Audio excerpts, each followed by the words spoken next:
Welcome back. Well, today's story we're going to read is written by author Eve Bunting. Eve was born and raised in Ireland, went to college, got married, had 3 kids.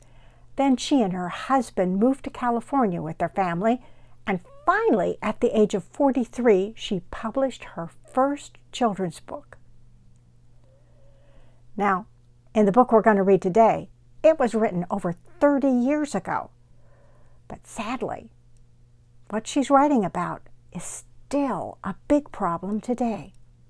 Let's read and find out. Fly Away Home, written by Eve Bunting, illustrations by Ronald Himmler.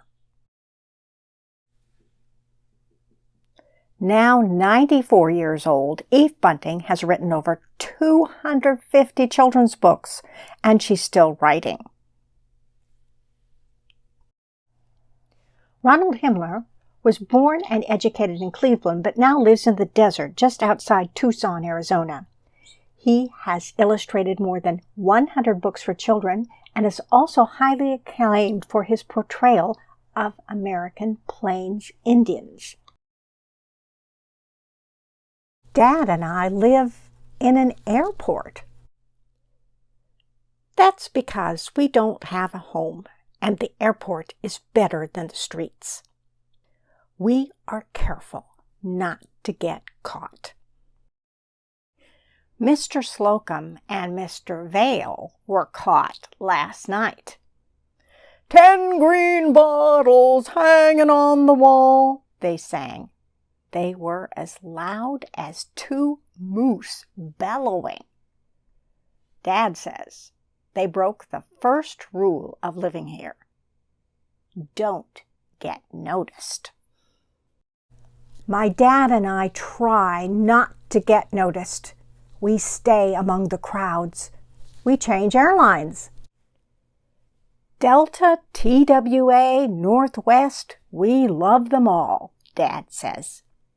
He and I wear blue jeans and blue t-shirts and blue jackets.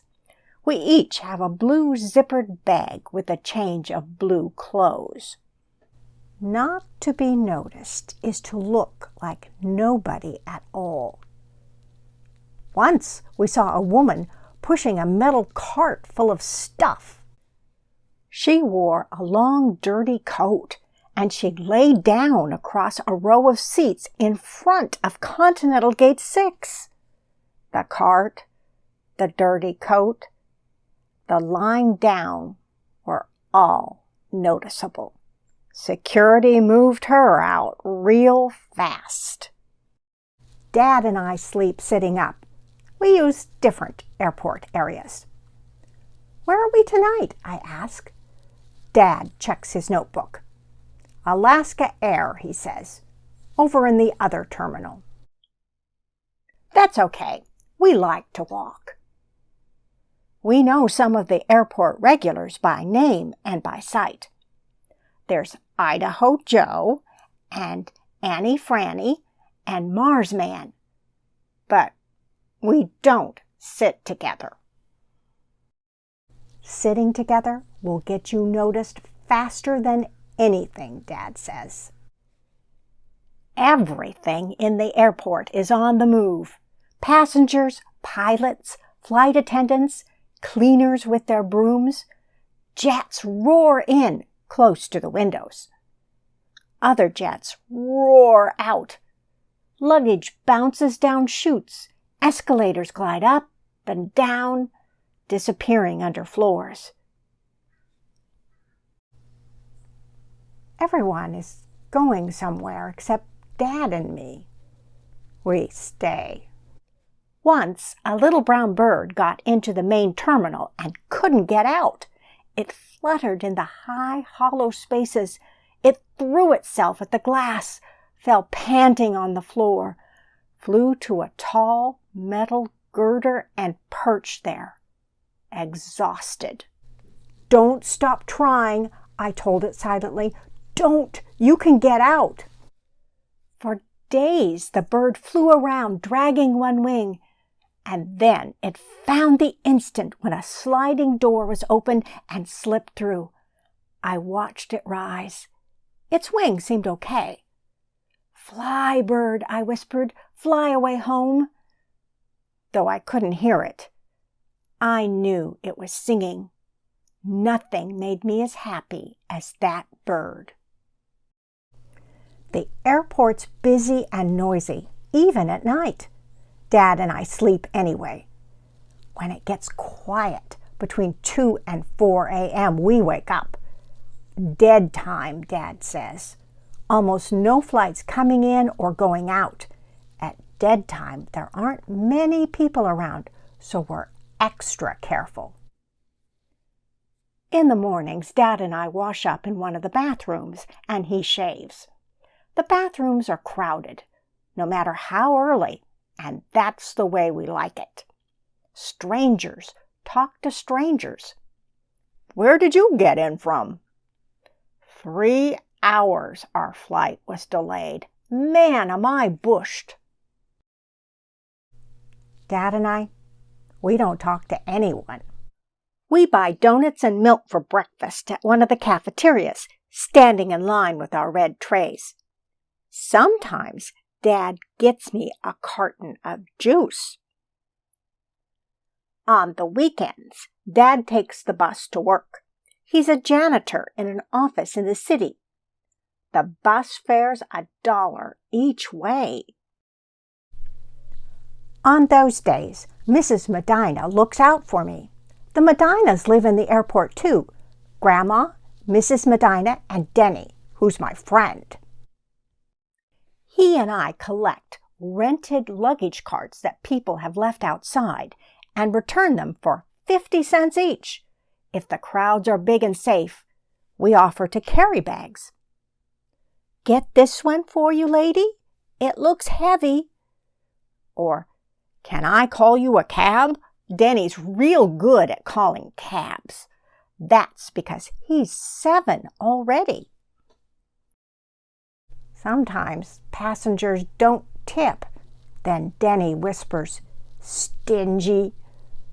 But he doesn't whisper too loud. The Medinas understand that it's dangerous to be noticed. When Dad comes home from work, he buys hamburgers for us and the Medinas. That's to pay them for watching out for me. If Denny and I have had a good day, we treat for pie. But I've stopped doing that. I save my money in my shoe. Will we ever have our own apartment again? I asked Dad. I'd like it to be the way it was before Mom died. Maybe we will, he says, if I can find more work, if we can save some money. He rubs my head. It's nice right here, though, isn't it, Andrew? It's safe, and the price is right. But I know he's trying all the time to find us a place. He takes newspapers from the trash baskets and makes pencil circles around letters and numbers. Then he goes to the phones. When he comes back, he looks sad. Sad and angry. I know he's been calling about an apartment. I know the rents are too high for us. I'm saving money too, I tell him, and I lift one foot and point to my shoe. Dad smiles. Attaboy. If we get a place, you and your dad can come live with us, Denny says. Oh, and if we get a place, you and your mom and your grandma can come live with us, I say. Yeah! We shake on it. That's going to be so great. After next summer, Dad says, I have to start school. How? I ask. I don't know, says Dad, but it's important. We'll work it out. Denny's mom says he can wait for a while, but Dad says I can't wait. Sometimes I watch people meeting people. We missed you. It's so good to be home. Sometimes I get mad and I want to run at them and push them and shout, "Why do you have homes when we don't? What makes you so special?" That would get us noticed, all right. Sometimes I just want to cry. I think Dad and I will be here forever. Then I remember the bird. It took a while, but a door opened. And when the bird left, when it flew free, I know it was singing. The end. Wow. Andrew and his dad are in a really tough situation, aren't they? Wow. It must feel really scary. It must feel really lonely. It must feel like, what on earth is going to happen to them? But did you notice that there was a little community there? The Medinas. There were friends. There were people who looked after each other. You know, life isn't always perfect, is it?